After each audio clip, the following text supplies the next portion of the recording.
no virtual. Recebam o nosso carinho, né, gente? Boas vibrações para eles, para quem vai assistir a palestra depois, porque fica gravado. É com muita alegria que a gente vem nessa casa.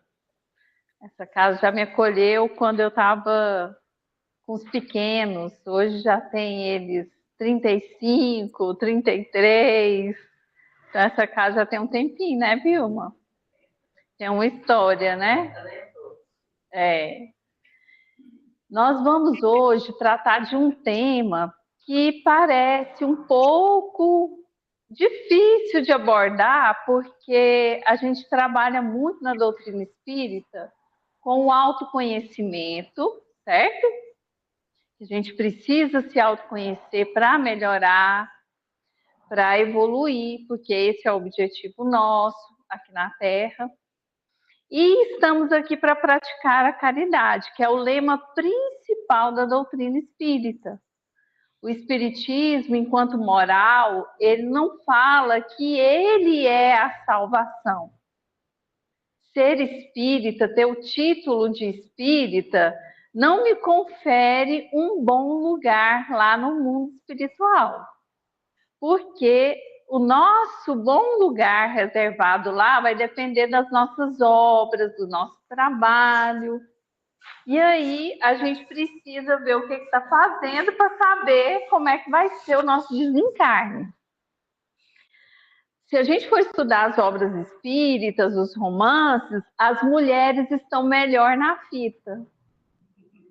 Então, homens, procure observar o que vocês estão fazendo, porque olha, não é mesmo, gente? Os relatos das evoluções estão naquelas que estão usando da vestimenta feminina. Será por quê, né? Será por quê? Mas a gente entende que evoluir parte de um pressuposto desse autocuidado, dessa autorresponsabilidade. E muitas vezes, nesse afã de fazer a caridade para a gente evoluir, a gente acaba esquecendo de nós mesmos. A gente trabalha muito para o externo, para o bem maior, e esquece de cuidar de si mesmo. Tem um contozinho popular de autor desconhecido que fala que um jardineiro trabalhava assim, com afinco para fazer o serviço das praças, e as praças eram muito elogiadas. E certa vez, uma das pessoas vendo assim, aquele jardineiro tão dedicado, resolveu ir na casa dele para ver se tinha algumas mudinhas, né? Ou que ele ensinasse assim como é que pudesse cuidar do seu jardim, para ter um jardim bonito em casa. Gente, acredite, na casa dele não tinha jardim. E aí foi uma decepção para a pessoa que foi lá buscar as mudinhas, né? Ué, mas como assim? Ah, não, eu trabalho tanto cuidando da praça pública, cuidando do serviço, chega aqui, eu não quero nem saber de planta. Assim são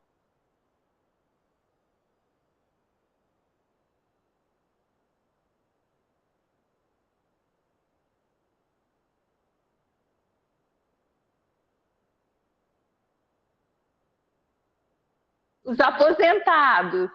Como é que tá? Tá tranquilo? Não! É um tal de, já que você está aposentada ou aposentado, você pode fazer isso para mim, aquilo outro, né? Pode ficar com as crianças, né? A gente sabe que o nosso tempo anda muito modificado por conta da energia elétrica, por conta desse aparelhinho aqui, né? A gente está modificando, inclusive, o nosso ciclo circadiano. O que é o ciclo circadiano? É o nosso relógio biológico. Há algum tempo atrás, como que é que a gente dormia? Que hora que era? 8h30 no máximo, né? Já estava todo mundo se preparando para dormir. Que horas que nós levantávamos? 4 horas, 4h30, 5 horas, apesar que tem gente que faz essa rotina ainda, né? Isso é muito bom para o corpo, para o organismo, porque à noite, inclusive, tem os momentos em que os nossos órgãos, sistemas digestórios, ele está processando e o nosso cérebro está descarregando as coisas que não precisam ser usadas. Assim como o celular, quando a gente vai colocando muita coisa, muita foto, muita mensagem, o que ele pede? Primeiro, põe ele para carregar, né? E depois põe ele para limpar. O nosso cérebro também tem a mesma função. Aliás, ele foi construído pensando no nosso cérebro. Então, a gente precisa desse horário de deitar, de dormir, de se organizar. Isso é autoamor. E sempre, principalmente, aqueles que têm família, que cuidam de pessoas, como que fica o autocuidado? Como que fica o autoamor? Não fica, né, gente? Não fica. Não fica. A gente precisa entender que aquele que cuida também tem que se cuidar. É a codependência. Então, muitas vezes a gente ajudando alguém, cuidando de um idoso, cuidando de uma criança, eu preciso me organizar para os momentos de pausa. Então, Allan Kardec, lá no Livro dos Médiuns, gente, hoje eu vou trazer o Livro dos Médiuns, a gente fala tanto do Evangelho, né? Quem aqui já estudou o Livro dos Médiuns? Livro dos Médiuns é só para médium? Não é, não é. E Kardec fala, inclusive, que é um dos primeiros livros a se apresentar para aqueles que estão chegando na doutrina espírita. É o Livro dos Médiuns. E a primeira parte, a introdução do Livro dos Médiuns, ele traz assim, explicando, né, sobre os fenômenos, como é que aconteceu, o que ele vivenciou, o que ele viu lá em Paris, o que ele começou a investigar. Ele começa com uma questão básica. Há espíritos? Há vida depois da morte? Kardec, ele tinha um método que era diferente, um método científico de pesquisa na época, era o dedutivo. Você olha um acontecimento e você deduz o que pode acontecer. E aí você vai provar se aquilo é fato ou é fake. Né? Hoje a gente está precisando provar mais que nunca, né? Se isso é fato ou é fake. Kardec, para provar que existia mesmo algo atrás das mesas, que eram os espíritos, ele não acreditou que existia espíritos. O que ele fez? Perguntas, questões. Então ele começou a perguntar sobre: espírito existe? Existe vida após a morte? O que os espíritos fazem depois que vivem aqui e passam para o plano espiritual? E essas respostas dessas questões passaram a ser perguntadas na França, nos Estados Unidos, em diferentes lugares. Ele elaborava as questões, distribuía as questões para as pessoas e as respostas vinham. Gente, pensa a trabalheira naquela época, hein?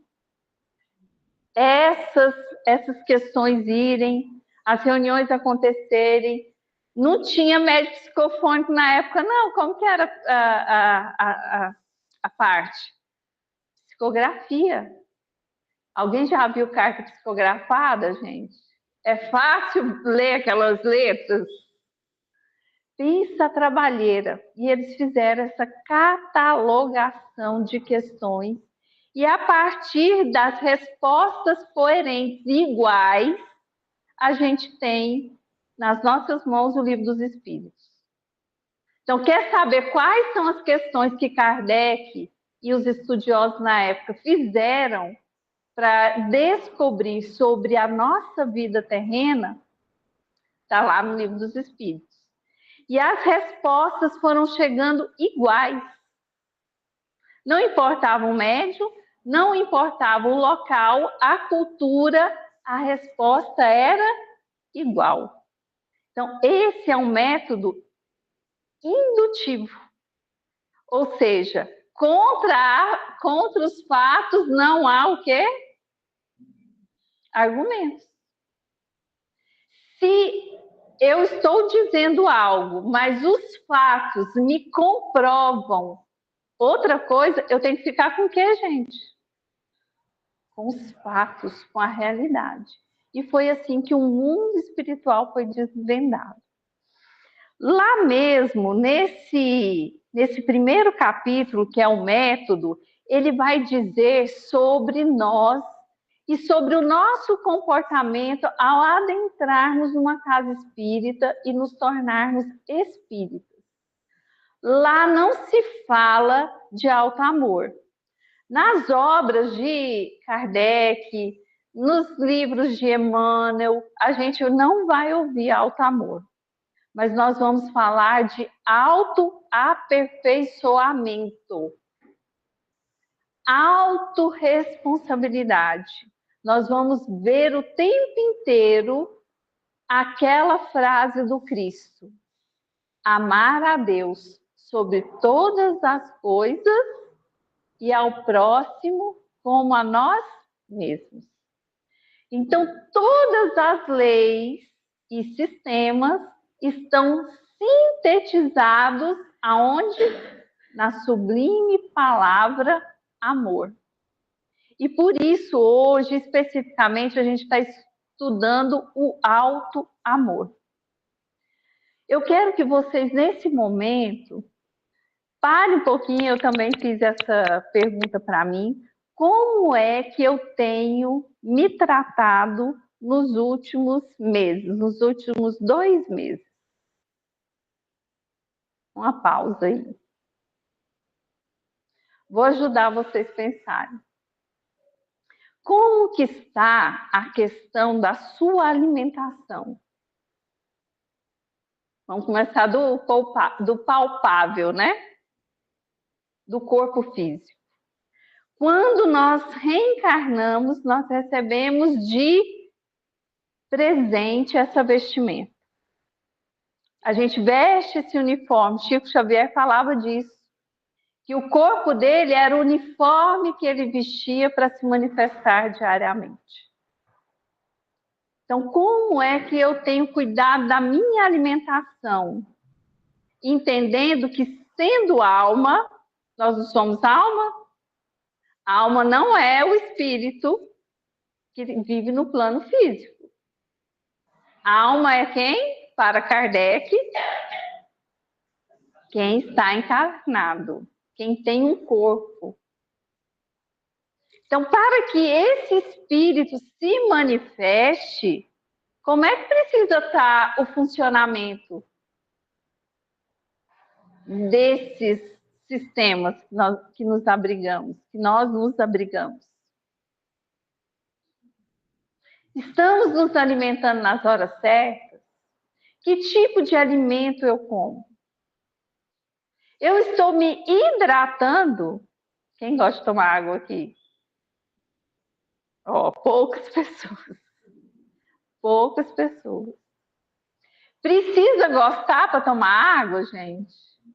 Todo mundo aqui é adulto. O que a gente faz com as crianças?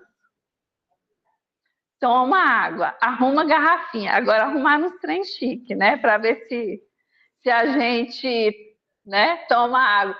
Aí a gente sai, anda com a garrafa o dia inteirinho. Chega à noite, você abre assim, ó, tá cheinha. Detalhe, quando os órgãos excretores vão eliminar, ele precisa do quê? Da água, né? a urina, as fezes. Se a gente não tiver hidratado, não vai fezes, não vai urina. E o corpo também não precisa ser hidratado. Da onde que o organismo tira água para hidratar a gente, se a gente não tomar água? Do intestino. Então, a gente é hidratado pelas águas que estão no nosso intestino. A gente toma água de... Só pra vocês ter vontade de tomar água toda hora, tá?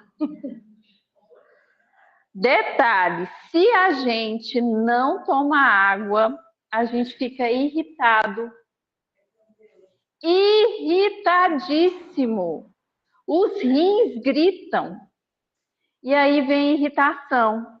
Quem é que anda irritado ultimamente?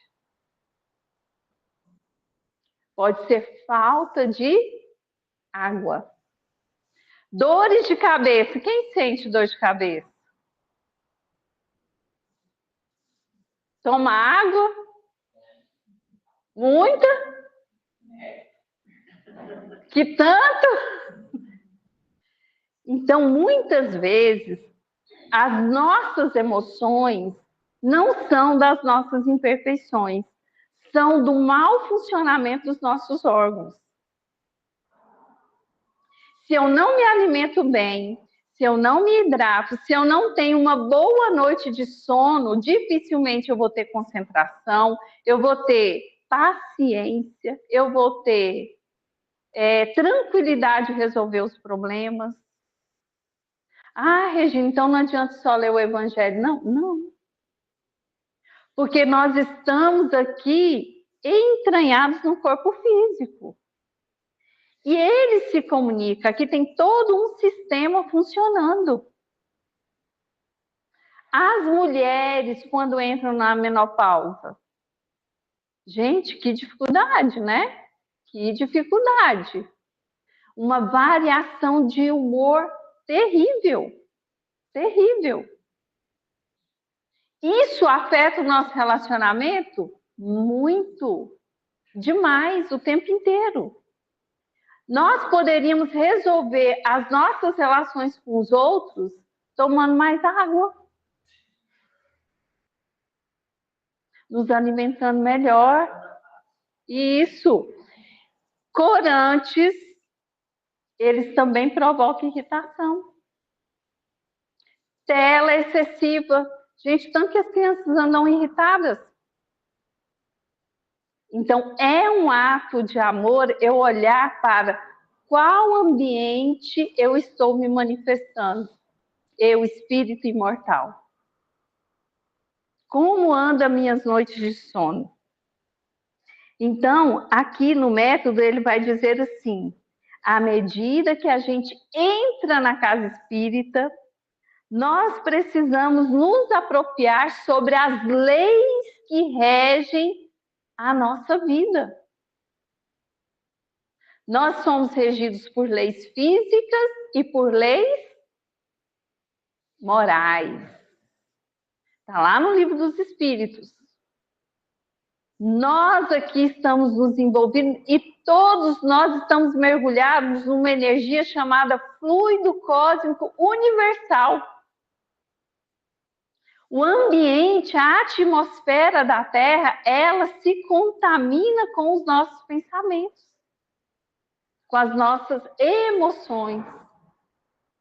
Então, prestar atenção quais são as emoções que estão chegando para mim e quais são as emoções que eu estou produzindo é um gesto de caridade primordial que vai ajudar a nós mesmos, primeiramente, e ao ambiente que nós estamos.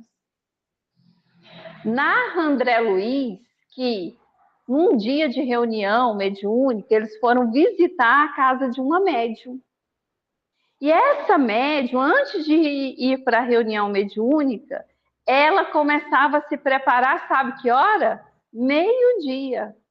Ela terminava o almoço mais cedo, organizava as coisas e ia em busca das leituras, da meditação e da prece. O lar dela era difícil, não era fácil, era igualzinho os nossos. Mas o ambiente onde ela se preparava para a prática mediúnica era iluminado. E qual é a mudança ambiental que ela conseguia? A leitura edificante, as orações, a meditação. Então, nós também podemos modificar o ambiente que nós estamos. Então, nós cuidamos do nosso corpo físico. Qual é o segundo ambiente que a gente precisa ter o autocuidado e o auto-amor? Nossa casa.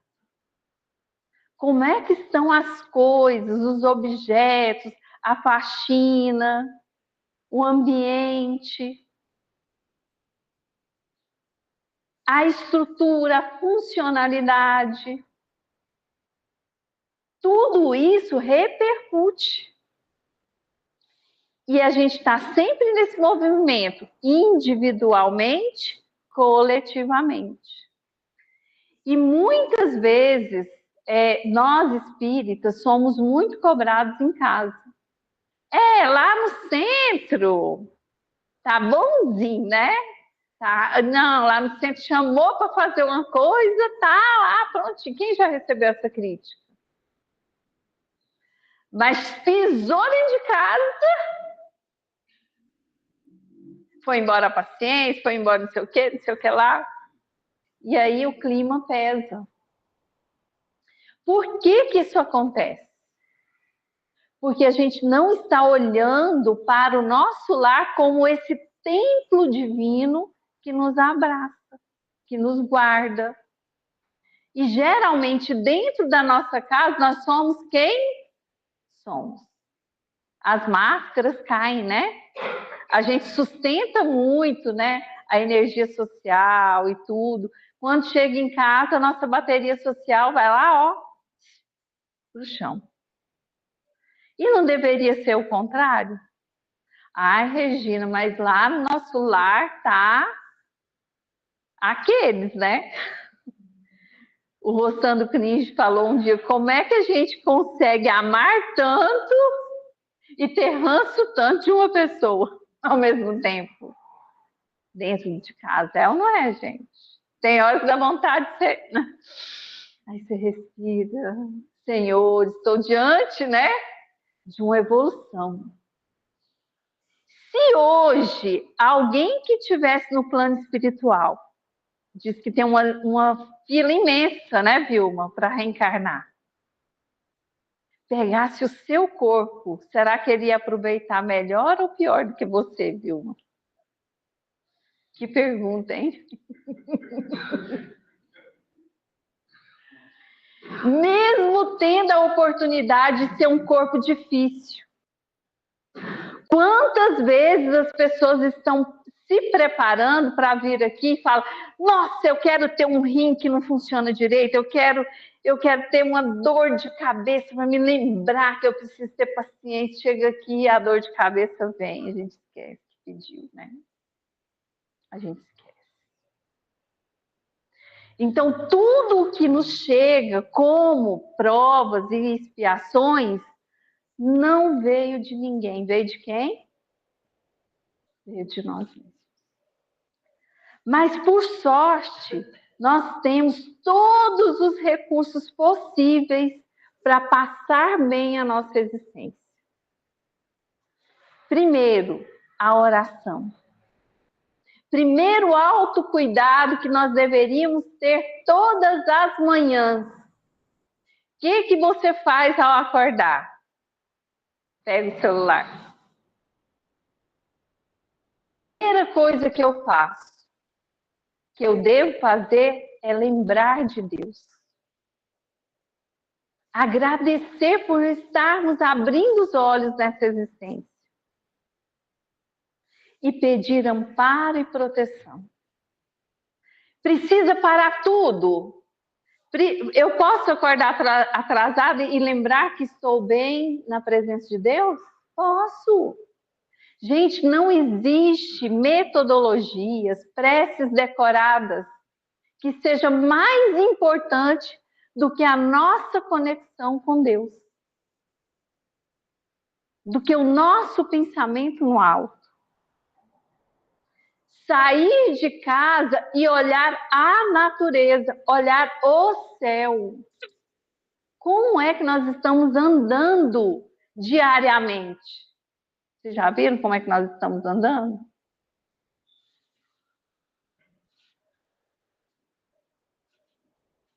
Né? Olha para todo mundo, cabeça baixa. Raramente a gente vê uma pessoa com a coluna reta. Nosso peito está sempre curvado assim. Já observaram? Como se a gente estivesse se protegendo do outro. Medo, insegurança.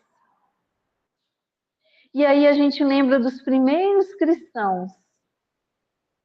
Vamos recordar os primeiros cristãos, como que era a vida dos primeiros cristãos. A gente precisa retomar Jesus, as experiências de Jesus. Quando a gente vinha para uma casa, quando os primeiros cristãos iam orar, podia orar em qualquer lugar? Os primeiros cristãos? Eles eram o quê? Perseguidos. Onde que eles oravam? Escondidos. Escondidos, né?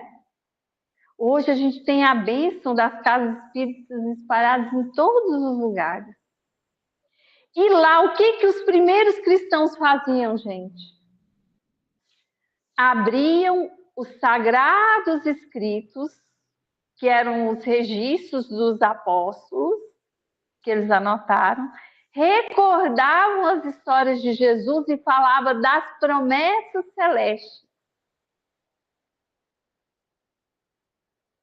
Eles se lembravam de que não estavam sozinhos. O tempo inteiro, os cristãos se lembravam de que eles jamais estariam sozinhos se a sua fé estava depositada em Jesus, que veio nos ensinar a entrar em conexão com Deus.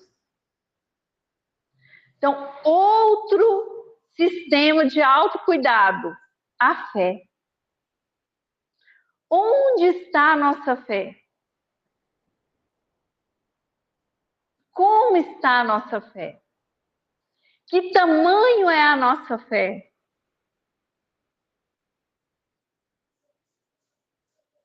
É algo para se perguntar.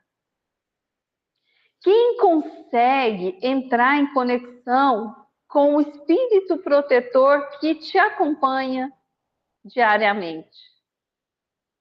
Tem ele, não tem? Está escrito aqui no Livro dos Espíritos que ao reencarnarmos, nós temos do nosso lado alguém que nos acompanhará. Coitado, passa a vida toda tentando falar com a gente, mas a gente não abre brecha. Porque as nossas orações são o tempo inteiro também de falar, já viram? E aí a estratégia que está aqui também no Evangelho, pedir e obtereis. Quais são os 3 momentos que a gente tem que contemplar numa oração? Quem lembra?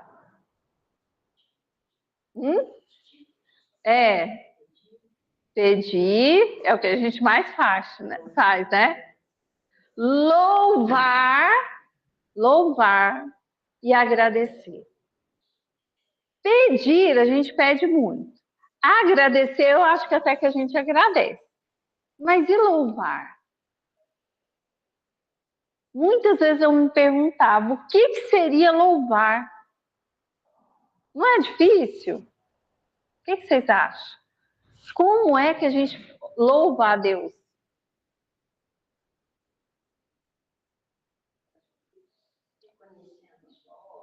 Reconhecendo as suas obras, por nossas atitudes, né? Senhor, eu estou aqui, sou sua filha, eu sei que tu me amas, eu sei o quanto queres o meu bem.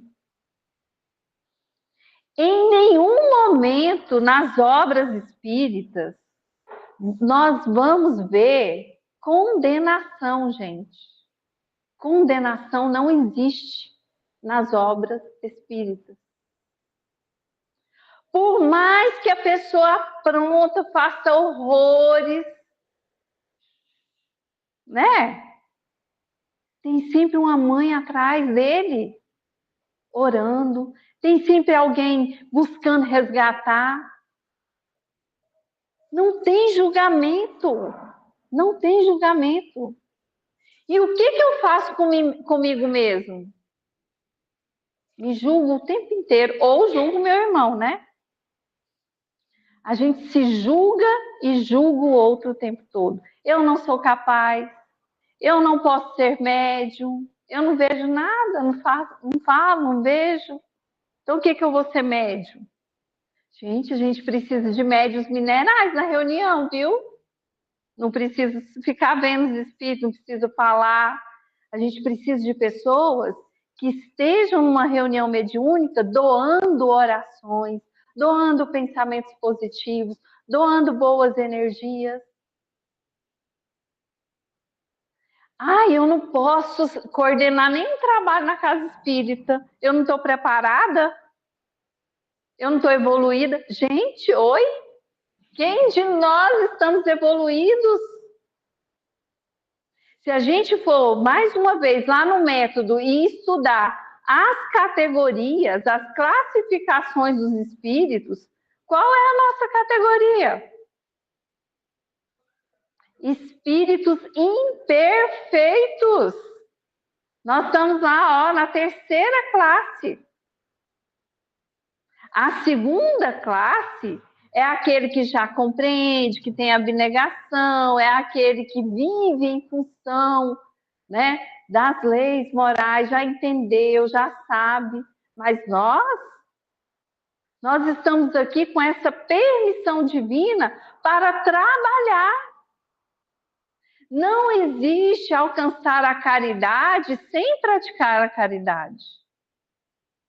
Não existe eu falar de paciência sem não ter um ser do meu lado que me tire a paciência. Eu estou rodeado de pessoas que me irritam o tempo todo. Então você está precisando aprender o quê? Ter paciência. O tempo todo eu estou envolvido com pessoas que estão adoecidas. O que eu estou precisando fazer? Amar, cuidar, ajudar. O contexto que eu vivo diz respeito aos aprendizados que eu preciso fazer. E volto a dizer, nós não precisamos fazer isso com tanta dor e com tanto sofrimento. Se a gente retomar de novo a história dos primeiros cristãos, como é que eles iam para as arenas serem sacrificados? Cantando. Então, que coisa bonita a gente chegar na casa de oração e ter um teclado. Gratidão. É bom, a gente precisa cantar mais. Liberar com as notas musicais a nossa dor, o nosso sofrimento, as nossas angústias, nossas decepções e sentir nas letras de cada música o consolo chegar. O abraço da espiritualidade, o carinho daqueles que estão falando, caminhe um pouco mais. E precisamos também levar o alto amor para alguém muito especial. Os nossos defeitos. Então, se eu tenho determinados defeitos, eu preciso reconhecê-los. Então, cadê as cadernetinhas? eu preciso mudar isso, aquilo, aquilo outro. Qual é a receita que Santo Agostinho dá para a gente lá no Evangelho? Todos os dias à noite, revise e repassa, lá no Livro dos Espíritos, né? Revise e repasse o dia que passou. Quais foram suas metas? O que você planejou? O que não deu certo? O que deu certo? Reconheça também, se for para a gente fazer lista de coisa ruim a nosso respeito, a gente enche o caderno, né? Mas se a gente for falar das nossas virtudes, vocês já viram que é difícil? E para nós espíritas é mais ainda. Eu não posso falar do bem que eu faço. Oi? Eu preciso reconhecer o bem que eu faço. Agora, há uma distância entre a vaidade e o autoconhecimento e o autoamor. E onde está essa diferença? Como é que eu sei que eu estou sendo vaidosa, que eu estou sendo egoísta? Acho que por isso que não se fala tanto em autoamor, né? Que parece que é algo que a gente não pode ter. A gente só precisa olhar para o outro, fazer para o outro e esquece de nós mesmos. Num voo de avião, quando a gente está lá, o que todo mundo escuta? No caso de despressurização, máscaras irão cair, você coloque a sua máscara e depois cuide dos outros. Isso deve ser para a nossa vida. Em momentos de descompensação, dentro do nosso lar, em qualquer lugar, coloquemos a máscara da paciência, o oxigênio da fé, do amor e vamos cuidar dos outros. A diferença entre o egoísmo é quando você está o tempo inteirinho pensando só em você. Você não enxerga que tem o outro, que você vive na coletividade. O auto-amor é você ter responsabilidade com a sua vida, com o seu corpo, com as suas necessidades de estudo, com o seu processo evolutivo, não ficar terceirizando culpa, porque na hora do desencarne, com certeza Deus não vai chamar, eu sei que Ele não vai chamar o Tiãozinho, que é meu esposo, para falar que ele fez isso, aquilo outro. Ele vai falar o que você fez.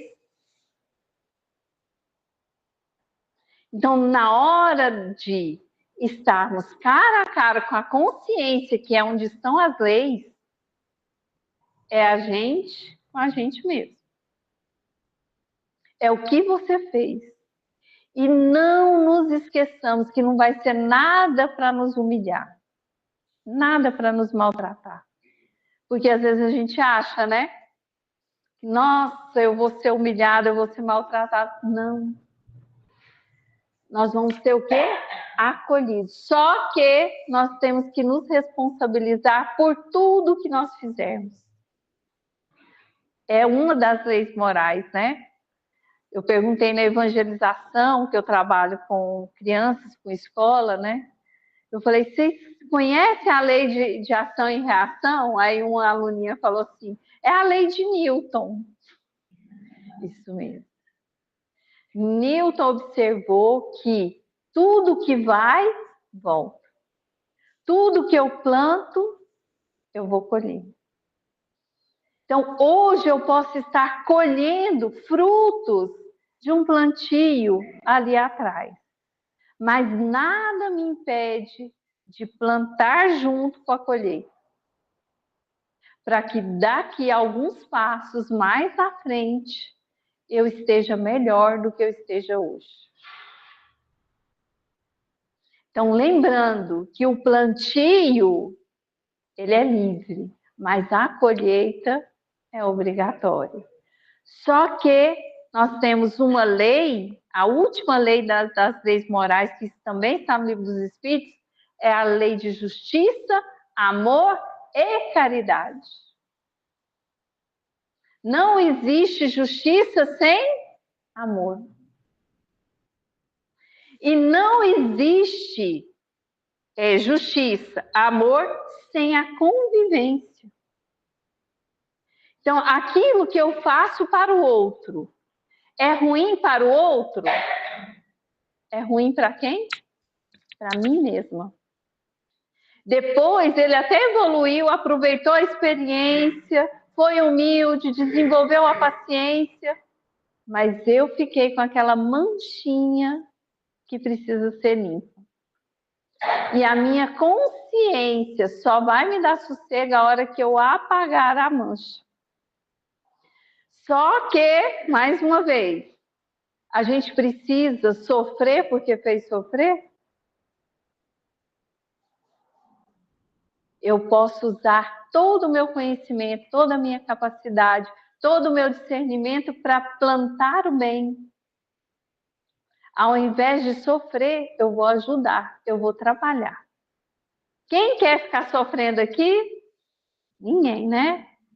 Então, viu, anota o nome, ó, já vai ter gente que vai distribuir pão, ó. Já vai ter gente, já vai colaborar, não vai, gente? Porque todos nós queremos fazer algo para mudar o nosso processo.